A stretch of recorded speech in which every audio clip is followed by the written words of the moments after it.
뉴스 연구소.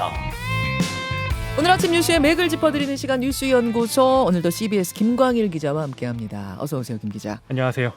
우크라이나 지금 상황이 어떤 겁니까? 일단 그 러시아가 수도 키예프 문턱까지 진입을 하고 있습니다. 예. 현지 시각 어제 오후 3시, 그러니까 우리 시각으로 어젯밤 8시쯤이었거든요. 러시아군이 수도 키예프 북부까지 진군한 것으로 전해지고 있습니다. 그러니까 우리 시각으로 어제 한 점심 무렵 때 이미 시작은 됐고 예. 19만 명의 병력이에요, 여러분. 군대 19만 명이 동남북 세 군데에서 진격을 시작해서 지금 수도 가까이까지 왔다는 얘기예요. 네, 지금 상황을 좀 보면요. 예. 여기랑 시차가 한 7시간 정도가 나거든요. 네. 그럼 지금 한 새벽 0시 23분 뭐 이렇게 될 텐데 AFP 통신에 따르면 러시아가 몇 시간 안에 대규모 병력을 키예프 수도로 진격시킬 거다. 이렇게 하고 있고요. 네. 블룸버그 통신 같은 경우에는 오늘 밤 키예프가 러시아의 수중에 떨어질 수 있다라고 돼 있습니다. 이미 저 포탄은 다 날리고 있는 거잖아요. 예. 그러니까 미사일은 처음부터 수도를 향해서 쏘았는데 군이 들어가는 건 여러분 또 다른 차원이거든요. 그건 수도 함락이 되는 그런 차원 아닙니까? 지상군이 그렇고요. 그렇죠. 동부 같은 경우 도네츠크에는 이 시각 현재에도 러시아군의 포격이 계속되고 있다고 조금 전 우크라이나 국방 차관이 밝히기도 했습니다. 아니 김 기자, 어제 우리가 이 시간 방송을 할 때만 해도 그러니까 러시아가 돈바스 지역을 공격할 거라는 건 알았지만 이렇게 수도를 향해서 전면전으로 갈 거라고는 예상 못했잖아요. 전격적으로 들어갔습니다. 그 침공이 시작된 게 현지 시각으로 어제 오전 5시 50분쯤이라고 하거든요. 네. 이때가 그럼 이제 동트기 전인데 네. 푸틴 러시아 대통령이 군사작전을 승인하자마자 우크라이나 전역에 동시다발적인 공격이 이뤄졌습니다. 예. 그러니까 지금까지 나온 발표, 외신 이런 것들 좀 종합하면요. 동부 돈바스 지역은 칠러 반군이 6에서 8km 정도 진군을 이미 했고요. 남부 헤르손에는 러시아 공수부대가 진입을 했습니다. 네. 그리고 키예프 인근의 비행장은 공습을 받아서 파괴가 됐고요. 북부에 또 체르노빌 원전 있잖아요. 네. 이게 지금 러시아군 손에 점령이 됐습니다. 그러니까 동남북이 되는 거군요. 예. 자, 그럼 여러분 이제 궁금하실 겁니다. 왜 이렇게 전면전 형태로 러시아가 도발을 했는가, 공격을 했는가? 그러니까 푸틴 대통령이 일단 주장한 건 동부 돈바스 지역의 주민을 보호하기 위해서다라고 했거든요. 예. 여기 이제 칠러 반군 세력이 세운 도네츠크, 루간스크 공화국이 우크라이나의 공격을 받고 있다 이렇게 주장을 했어요. 그러니까 땅은 당연히 돈바스 지역은 우크라이나 땅이죠. 근데 예. 그 이제 러시아 출신들이 거기 많이 살고 있는데 자꾸 그 사람들을 못 살게 군다. 그들을 위해서 간다 이거잖아요. 그렇죠. 그리고 푸틴이 얼마 전에 거기 독립을 승인을 하면서 다른 나라라고 주장을 하고 있는 건데 네. 어쨌든 그런 상황이 됐고 근데 지금 러시아가 돈바스 쪽만 공격하고 있는 게 아니라 지금 상황을 보면 사실상 좀 전면전으로 볼 수밖에 그렇죠. 없을 것 같습니다. 그래서 그렇죠. 러시아가 우크라이나에 어떤 침략 전쟁을 벌였다 이런 국제사회의 비판을 피하기 어려울 것 같습니다. 예. 우크라이나 정부가 지금 조금 전에 이제 집계한 걸 보면 자국민 57명이 사망하고 169명이 부상당했다 이렇게 추산을 하고 있습니다. 우크라이나의 반응은 어떻게 나옵니까? 젤렌스키 대통령이 의회에 국가 총동원령 발령을 요청했거든요. 이게 이제 군사력이랑 국가 인프라를 전시 체제로 전환하고 인적 자원, 물자 이런 거 총동원하는 조치를 말하고요. 네. 젤렌스키 대통령 같은 경우는 어제 이제 SNS에다가 또 이제 SNS를 통해서 그 계엄령을 선포하기도 했습니다. 예. 여러분 이 돈바스라는 지역은 러시아에서는 여기는 이미 독립이 된 곳이다. 러시아 사람들도 많이 살고 이렇게 주장을 하고 있는 거고 세계는 그렇게 인정하지 않고 있는 곳이에요. 그래서 계속 교전이 있던 곳은 맞아요. 근데 지금 푸틴은 그걸 빌미 삼아서 전면전을 시행했다는 거. 그렇죠. 이게 문제인 건데 세계의 반응은요? 결코 묵인할 수 없다라는 게 지금 바이든 미국 대통령이 새벽에 밝힌 말이거든요. 예. 이제 미국 같은 경우는 G7 국가들이랑 같이 러시아 경제 제재를 밝혔어요. 크게는 두 개인데 수출 제한 그리고 돈줄 제기 이렇게 좀 정리가 될 수 있겠거든요. 수출 제한은 해외 직접 생산품 규칙이라고 해갖고 미국뿐만 아니라 다른 나라들도 러시아에 수출을 하려면 미국 승인을 받아야 된다.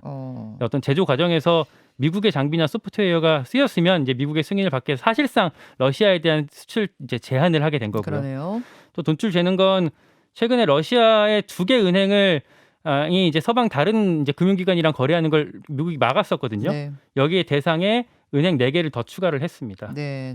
그리고 또 유럽연합 같은 경우에 별도로 27개 회원국 정상들이 금융, 뭐 에너지, 교통 부문, 뭐 수출 통제까지 다 제재하기로 합의를 했습니다. 근데 관건은 이런 제재가 러시아에게 진짜 압박이 될 것이냐 하는 부분이잖아요. 그게 이제 관건인데 러시아가 어느 정도 좀 대비를 해놨거든요. 음. 그러니까 뭐 디커플링이라고 해갖고 뭐 탈동조화, 그러니까 미국의 경제적인 의존도를 좀 그러니까 비중을 많이 줄여놨어요, 이미 네. 러시아가. 그리고 뭐 미국이나 유럽연합이나 나토나 우크라이나 쪽이 좀 그 군사 개입 자체를 지금 하지 않고 있거든요. 뭐 동맹국이 아니고 뭐 나토 회원국이 아니라서 개입할 명분이 없다, 뭐 이런 입장으로 안 하고 있고요. 중국 같은 경우도 지금 보면 왕이 외교부장이 러시아 외교장관한테 러시아의 합리적인 안보 우려를 이해한다 이렇게 말을 했거든요. 네. 뭐 사실상 좀 이제 미국 쪽에 보조를 맞추지 않을 것이라는 걸 좀 내비쳤습니다. 우리 정부 입장은 어떻습니까? 문재인 대통령이 어제 이제 평화적 해결을 위한 경제 제재에 동참할 것이다, 뭐 이렇게 얘기를 했습니다. 어제 오전까지만 해도 외교부 나온 걸 보면 예. 전면전이 될 경우에는 제재에 동참할 수밖에 없다, 뭐 이렇게 전면전이란 걸 조건으로 달았었는데 근데 전면전이 바로 시작됐잖아요. 그렇죠. 네. 결국에는 이제 제재에 동참하기로 했습니다. 그렇군요. 러시아가 이번 공격이 언제까지 좀 지속될지를 구체적으로 언급하진 않았어요. 그래서 뭐 이게 뭐 처음에는 돈바스만 칠 거냐, 뭐 타격만 할 거냐, 아니면 뭐 지상군 투입까지 할 거냐 이런 이슈가 있었는데 이제 결국엔 다 들어가게 됐죠. 네. 자, 상황이 여러분 심상치가 않습니다. 사실은 이제 돈바스에서의 교전부터 시작이 돼서 점점 확대되면 어떡해? 우리 이 걱정하고 있었는데 그냥 바로 전면전이 시작되는 바람에 이게 어떻게 되는 것인지 잠시 후에 피난길에 있는 교민 한 분 연결하고요. 전문가의 전망까지 자세히 짚어보죠. 일단 다음으로 가겠습니다. 안보 표심이 대선 변수로. 이게 그러니까 우크라이나 전쟁하고 지금 연결이 되는 거죠? 예. 이게 대선의 막판 변수로 이제 사회 이슈로는 뭐 코로나19 오미크론 변이 확산 정도가 좀 꼽혔었잖아요. 네. 여기에 이제 안보 표심이 돌발 변수로 부상하게 됐습니다.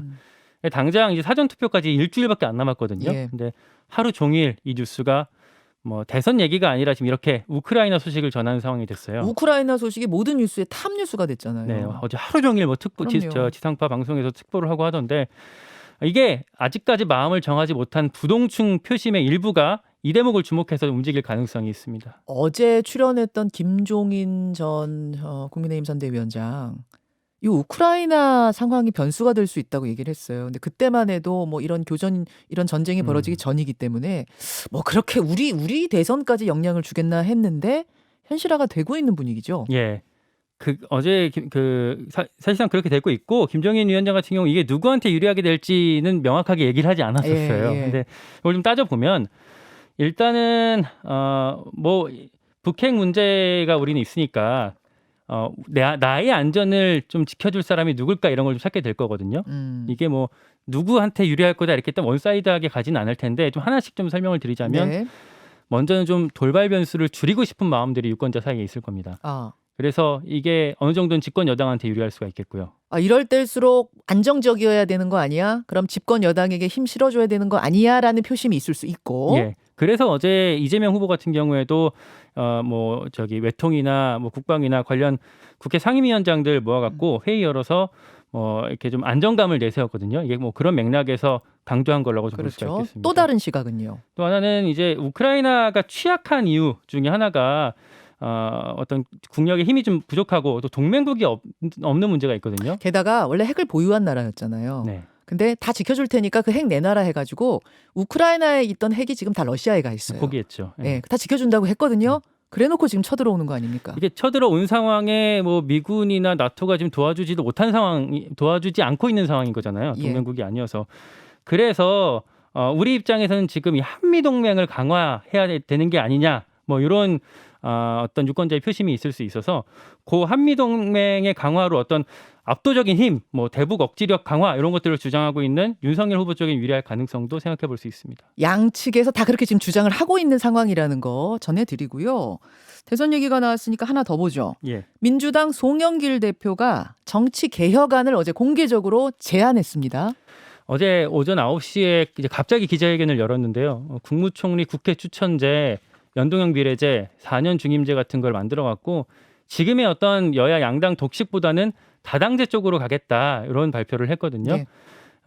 근데 이제 사실 생각해 보면 이 중에 새로운 건 하나도 없습니다. 뭐 기존에 다 추진돼 있었던 거, 뭐 논의 중이었던 건데 결국에는 지금 이제 막판 변수로 떠오른 국민의당 안철수 후보 측에 좀 러브콜을 보내는 게 아니냐 이렇게 해석을 할 수 있겠습니다. 그러니까 이른바 반윤 텐트를 만들자 이렇게 해석이 되더라고요. 예. 뭐 안철수 후보 물론이고 심상정 후보, 김동연 후보까지 윤석열 후보 빼고 다 뭉치자 어제 예. 그렇게 말했죠. 예, 그러니까 그 또 어떤 속내는 일단 안철수 후보한테 국민의힘 쪽이랑 단일화하지 말아라 뭐 이런 어떤 손짓으로 볼 수가 있겠는데요. 예. 그동안 말은 많이 했는데 이거를 어떤 구체적인 행동으로 어떤 우리가 집권하게 될 경우에 들어올 공간을 좀 마련해 주겠다 뭐 이런 손짓으로 좀 해석할 수가 있겠는데요. 이게 무슨 말이냐면 우리나라 선거 같은 경우는 보통 이제 뭐 위너 테이크스 올이라고 해갖고 이렇게 승자 독식 그렇죠. 당선되면 거기 뭐 다 갖는 아유 2등 필요 없어요. 차점자도 소용이 없어요. 할 수 있는 게 없어요. 원래 그런 1등이 다 식인데 같죠. 예. 거기에 이제 뭐 총리 인사권, 정당 의석 같은 걸 좀 일부 배분해주겠다라는 시그널로 뭐 이렇게 보낸 것 같습니다. 예. 그러니까 이제 끝까지 대선 완주해 달라 뭐 이런 사인인 것 같고요.